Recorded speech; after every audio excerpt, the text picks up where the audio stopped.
Bonjour et bienvenue sur Écologie citadine. Je m'appelle Aude Lagardé, je suis kinésiologue et aussi accompagnante et formatrice certifiée en kinésiologie. Aujourd'hui, on va parler des situations d'examen et quand nos émotions nous empêchent de réussir correctement cette situation d'examen. Donc là, je parle d'examen de manière très générale. Ça peut être aussi bien un examen type un contrôle en classe, un concours à passer, ça peut être aussi passer son permis de conduire, mais aussi plein d'autres situations qui sont ressenties comme un examen, comme par exemple la réunion annuelle de fin d'année avec son patron au moment où on voudrait demander une augmentation, ou alors quand on passe un entretien d'embauche. Juste avant de rentrer dans le vif du sujet, je vais vous inviter, si ce n'est pas déjà fait, à cliquer sur le bouton ci-dessous afin de vous abonner à la chaîne et d'être mis au courant des prochaines vidéos.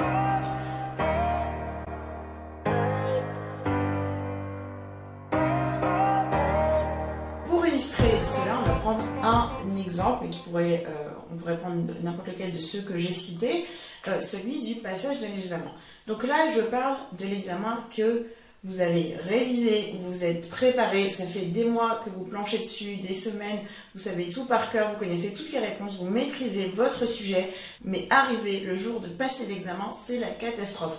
Vous êtes complètement envahi d'émotions, vous avez peut-être de l'angoisse, de la peur, du découragement, vous avez peur de ne pas réussir et en fait tout ça, ça va tellement vous déborder que ça va vous empêcher de réussir votre examen. Alors que pourtant vous avez toutes les ressources, vous avez toute la connaissance et toutes les compétences pour réussir cet examen.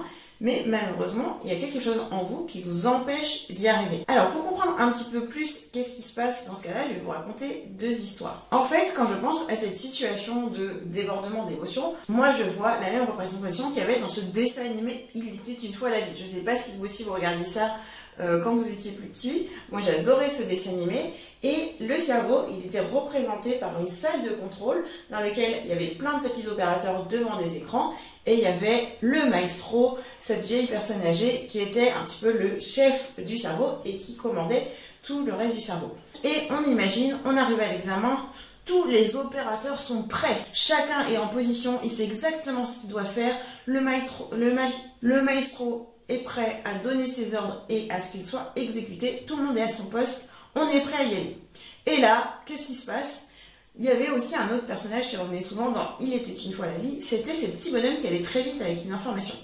Et là, justement, il y a un petit bonhomme qui arrive avec une information d'émotion. Et il débarque en trombe dans le cerveau et il se met à crier dans tous les sens parce qu'il veut absolument donner son information. Ah, j'ai peur! Et il se met à courir dans tous les sens. Et alors là, panique générale dans le centre de contrôle, les opérateurs sont complètement perturbés par cette émotion qui arrive, il y a certains des petits bonhommes qui vont essayer de continuer à exécuter les ordres, mais ils n'entendent plus les instructions données par le maestro, donc une fois sur deux, ils ne font pas ce qui a été demandé. Il y en a d'autres qui paniquent tellement qu'ils se mettent à faire n'importe quoi frénétiquement sans écouter ce que le maestro dit, et il y en a même qui sont tellement découragés qu'ils vont arrêter de faire quoi que ce soit, ils vont être figés, ils vont plus rien faire, et évidemment, là c'est la catastrophe. Et c'est un peu ça qui se passe en fait quand on est dans cette situation, c'est qu'on a beau être prêt, cette émotion, elle vient nous déborder. Donc, qu'est-ce qu'on va faire de cette émotion pour qu'elle arrête de nous embêter? Et c'est là qu'on passe à la deuxième histoire. Une émotion, en fait, c'est une information. Donc c'est pour ça que j'ai pris ce petit bonhomme pour l'illustrer. Et son unique mission, c'est de délivrer cette information. Le truc, c'est que bien souvent, on essaye de ne pas l'écouter. On n'a pas envie de cette émotion-là, elle nous embête à ce moment-là, on n'en veut pas.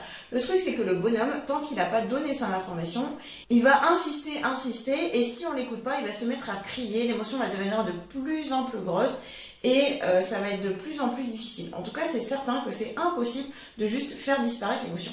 La meilleure chose à faire, c'est de la laisser passer, de la prendre en compte et de la laisser passer. On m'avait raconté une histoire en parallèle que je trouvais qui illustrait très bien ça. C'est les pompiers. Quand des pompiers sont dans une forêt qui est en train de brûler, il y a tout qui part, ils sont là avec leur lance, ils essayent d'arrêter le feu, mais peut-être qu'à un moment, le feu va tellement les déborder qu'ils se rendent compte que c'est plus possible. Avec les outils qu'ils ont actuellement, ce n'est pas possible, ils ne sont pas capables d'éteindre le feu, et là, leur vie va être mise en danger.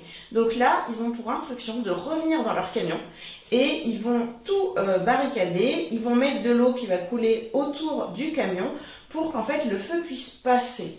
eux, ils vont rester dans leur camion, ils vont laisser le feu passer, et une fois qu'il sera passé, eux, ils pourront ressortir en toute sécurité, et ils pourront à nouveau essayer d'arrêter ce feu.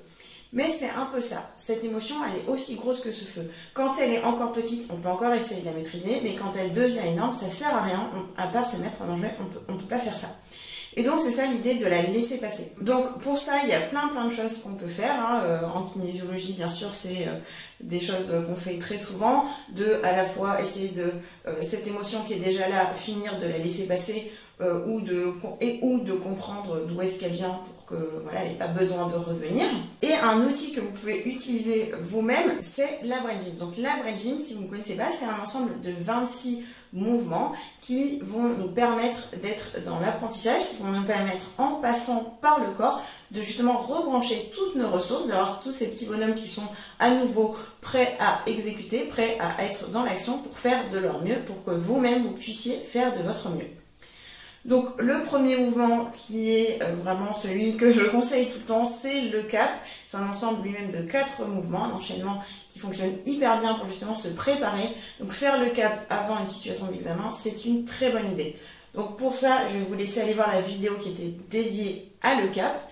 Et je vais juste rajouter ici un mouvement qui lui aussi est très simple, mais qui est tellement efficace que, alors je vais pas dire que c'est magique parce qu'on n'en est pas là non plus, mais vraiment c'est simple mais efficace. Donc ça s'appelle les points positifs. Les points positifs, c'est en fait de toucher avec ces deux mains les deux bosses qu'on a ici. On a tous deux bosses au niveau du front, et en fait je vais poser mes mains sur ces deux bosses. Donc c'est pas la peine d'appuyer fort, c'est pas la peine de masser, je vais juste poser mes mains.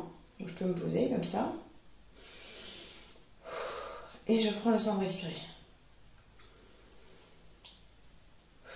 Et là, je fais des respirations profondes, tout simplement.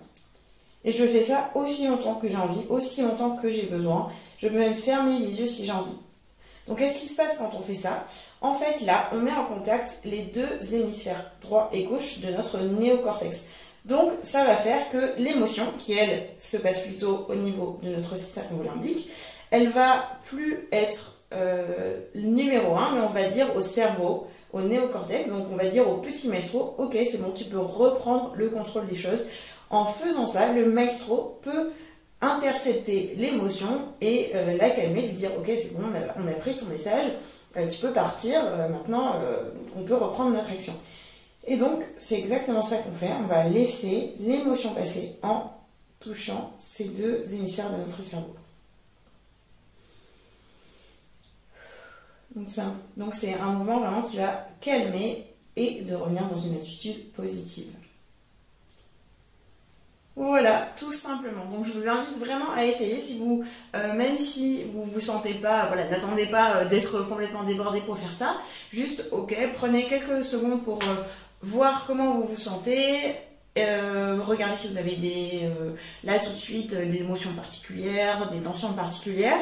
Et vous faites ça pendant 30 secondes en respirant normalement, un peu profondément, et juste regardez si ça change quelque chose, et bien souvent vous verrez que vous vous sentirez déjà plus calme et plus apaisé rien qu'en faisant ce mouvement. Si vous avez envie d'apprendre tous ces 26 mouvements, d'en découvrir plus et peut-être en découvrir justement plus sur vous-même, je vous invite à vous renseigner sur les stages et formations dans lesquels vous pourrez apprendre ça. C'est des stages et formations qui sont ouverts à tous, qui durent entre 2 et 4 jours pour les stages sans prérequis. Donc tout ça c'est dans la description. Vous trouverez aussi en lien un petit cadeau à télécharger. Et sur ce, je vous dis à très bientôt. Au revoir.